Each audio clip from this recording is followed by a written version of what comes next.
எழுத்துக்களின் பிறப்பு. ஒவ்வொரு உயிர்களுக்கும் பிறப்பு என்பது இயற்கை.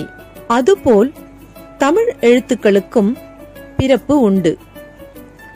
இவ்வாறு ஒளி வடிவ எழுத்துக்களின் பிறப்பு பற்றி தொல்காப்பியர் தெளிவாக விளக்கியுள்ளார்.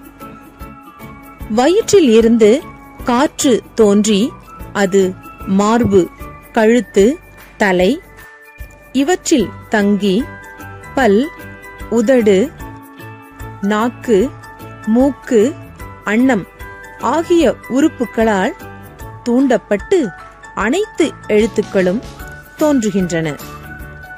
எழுத்துக்களின் பிறப்பினை இடப்பிறப்பு, முயற்சி பிறப்பு என 2 வகையாக பிரிப்பர்.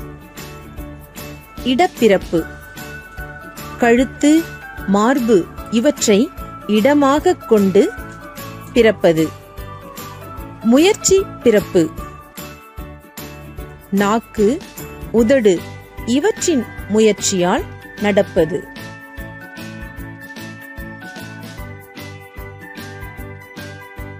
எழுத்துக்களின் இடப்பிறப்பு.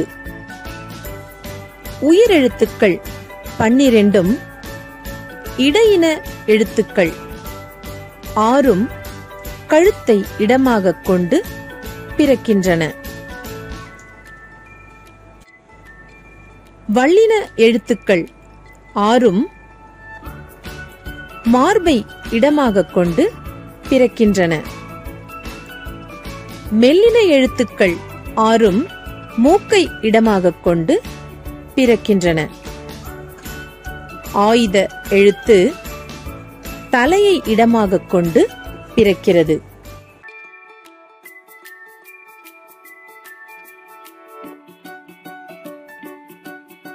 உயிரெழுத்துக்கள் எவற்றின் முயற்சியால் பிறக்கின்றன என்று பார்ப்போமா? ஆ ஆ வாய் திறப்பதன் முயற்சியால் பிறக்கின்றன. இ ஈ ஏ ஏ ஐ இவை 5 வாய் திறக்கும் முயற்சியுடன் நாக்கின் அடி ஓரமானது மேல்வாய் பற்களை தொடுவதால் பிறக்கின்றன. உ ஊ ஓ ஓ ஔ இவை 5 உதடுகள் குவிந்து காற்று வெளியேறும் போது பிறக்கின்றன.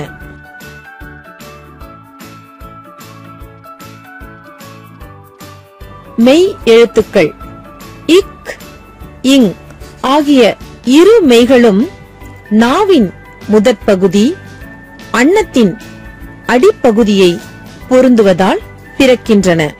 இச், இஞ்ச் ஆகிய 2 மெய்களும் நாவின் இடைப்பகுதி, நடு அன்னத்தின் இடைப்பகுதியை பொருந்துவதால் பிறக்கின்றன. இட், இன் ஆகிய 2 மெய்களும் நாவின் நுனி, அன்னத்தின் நுனியை பொருந்துவதால் பிறக்கின்றன.